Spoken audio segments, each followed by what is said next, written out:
Welcome back. Nearly 7 minutes gone to the vitality. It's still Bournemouth 0, Liverpool 0, but Liverpool a great chance to take the lead. It's the kind of opportunity with Mo Salah dancing in from the right that we've seen nestling in the back of the net in seasons gone by, but blazed over in the end. It's live right now, Sky Sports Premier League. In terms of the National League promotion picture, there's a 5:30 kickoff. Scunthorpe United in the playoff places at the moment. So too Forest Green Rovers, just a place between these two sides. And Ricardo Reis has just scored his third in his last 3 games to give Robbie Savage's side the early lead away at the Attis Arena this evening. Right, let's reflect on what happened at Manchester City earlier today. We've already heard from Mark Gay, who had a seamless debut after his move from Crystal Palace. They beat Wolverhampton Wanderers by 2-0. Their first win in the Premier League in 5. We can hear now from Pep Guardiola. Well, Pep, congratulations. Important win for your side today. What did you make of the performance and response of them out there? Well, after two defeats, it was important, necessary, and really happy, to the result. We have a good energy. They want it, and hopefully the players come back with, for the next games with the same one. Omar Marmoush just spoke about mentality, and that's what you wanted to see. Was that pleasing for you, how much energy and aggression they brought to the game? Everything is in the eyes, in the face.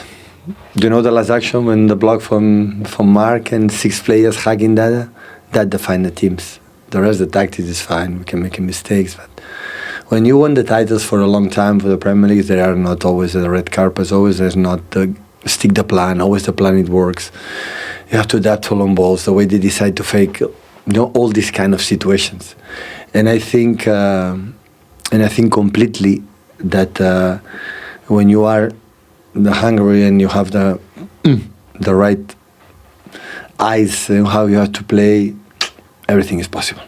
You mentioned there the response at the end when Mark made that clearance. What did you make of his debut today? Excellent. You realize immediately how good he is in terms of mentality, his age, his composure.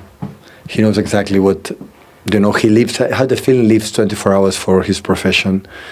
And I think Man City make an incredible sign for many years. I'm really pleased for that.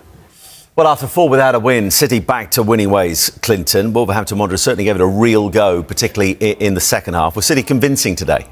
They were convincing in the first half, maybe not in the second half, but then you got to credit Wolves. He makes a couple of changes, brings on Strand Larson, Rob Edwards, and they have a go in the second half. And probably if more quality in the final third, it might have caused City more problems. But I thought City, once they went 2-0 up, they were always in second gear and it was comfortable for them. And it's something they needed off the back of 2 poor results. So that's the positive I can take. And you know what? You can leave out the likes of Haaland, rest Haaland, I would say, and also Phil Foden and bring in other players. They've won 18 of 22 Premier League games when he hasn't started. Their win percentage is actually better when he doesn't start, but you simply, for most games, never leave him out. No, you never leave him out. And when he did come on, when he did come on, he hardly had any touches, so he's not really going to be involved in it. But what he wants is chances and crosses into the box, and that's how they scored their first goal when Núñez puts a great ball in the box. Marmoush scores, but Man City are a better team when Haaland's in the team because his goal-scoring record is fantastic. And Marmoush amongst the goals, his first Premier League start since August, first Premier League goal of the season. All 8 of his Premier League goals, actually, since he made the move to City last January, have come at home. It's all about, Clinton, keeping some kind of pressure up on Arsenal, and that's all really City can do at the moment. Yeah, you got to just keep winning football matches and hope Arsenal slip up. That's what you got to do. You've seen it done before in seasons gone by, but this season I think it's a different Arsenal, and I think Man City have so many injuries at the back. Even though Mark Gay came in today and was outstanding, they're still quite open sometimes and vulnerable, and against a better attacking team I think they could get punished. But as I say, it's a positive 3 points. They move on to the next game, and now it's over to you, Arsenal. Can you go and get a result against Man United tomorrow? And we shall find out. 4:30 Super Sunday tomorrow. Next up for Man City, Galatasaray in the Champions League at home to come this week, and then it is that game against Tottenham Hotspur away. Let's reflect on events at Craven Cottage this afternoon. Fulham coming from behind to beat Brighton by 2-1 yet again. Another spectacular goal from Harry Wilson. It should have been saved. We won't take that away from him. We can hear from him now. Harry, that is some way to win a game. You can't win every Goal of the Month award. Yeah, delighted to win it in that way. Thought we started the game well. First 25 minutes, and then they score, and I feel like they're probably the better team for the rest of the first half. So, half-time team talk's just about not conceding again, keep trying to create chances, and try and get back in the game. And then Jobo plays an amazing ball to Chuku. Great finish from him. And then when we get given the free kick in the 90th minute, I had a good feeling. I think Raul was trying to fight me for it. What did you say to him? I think he scored a couple for Mexico in last year from that range, so he was desperate to take it. But I had a good feeling. I think it favoured the left footer. So yeah, we didn't have an argument. I just said I want to take this one. So and then I had a good feeling. I thought I hit it well. It wasn't quite in the corner, and when I seen the keeper get a hand on it, I thought it stayed out. So to see it land in the back of the net was amazing.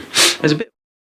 Yeah, look, Merce, I mean, you said at the time Verbruggen should have saved it. He absolutely should have done. But take nothing away from Harry Wilson and the season he's having. In fact, since the start of November, 7 goals, 4 assists. Only Haaland has got better figures in that time. They're going to be for a real scrap to keep hold of him, aren't they? He's a good footballer. He's a very good footballer. He's got a good brain and he can hit a ball. And he scored some special goals this season. But he has a go. He hits the target. Goalkeeper would save it 99 times out of 100. Gets a real good hand to it. But if you hit the target, you've got a chance. But they'll be kicking themselves, Brighton. Brighton had chances, dominated the game for long periods. But in the end, Fulham never give up and they nicked the result in the end. And a massive result. They're 3 points behind Champions League football, which is unreal. Yeah, they're up to 7, best position of the season. And you look at the start of the season, we were talking a lot about where they were at. Marco Silva's future, he's still not signed that contract. I mean, only 2 wins in their opening 9. You look at the recent run, they've won 8 of their last 14 in the Premier League. And even after that setback against Leeds United at Ellen Road a week ago, we've been talking about Brentford in European football. We need to include Fulham now in that conversation, don't we? You would do. I mean, Fulham, I'd expect Fulham to be top half of the table. So, yeah, I mean, if you're going to end up top half of the table, there ain't going to be too many 3 and 4 and 5 points between them teams. So, yeah, he's got to keep the players fit. I think Silva's a good manager. I think that's why he's probably hanging out. Probably thinks better than Fulham. But he's got a good team at Fulham. They've got some good players. They defend well. But as I say, I think today Brighton will be going back down the motorway. Very disappointed they've got beaten in this football match. Well, talking of teams kicking themselves, none more so than in the Championship this afternoon in Queen's Park Rangers. With 90 minutes on the clock, Wrexham were losing at Loftus Road, but 2 late goals were enough to propel them into the top 6. More Championship goals to come when we return.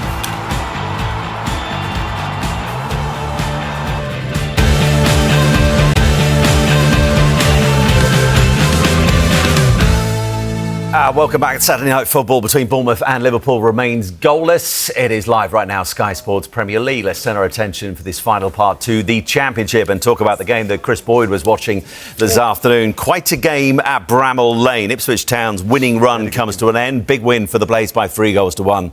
But that only tells half the story. It was ill-tempered, wasn't it, Bramall? Yeah, it was. It all started when the Callum O'Hare goal went in. You can see here it's good play for, I think it's Hammer, that he just flicks it on there. It's a good pass through.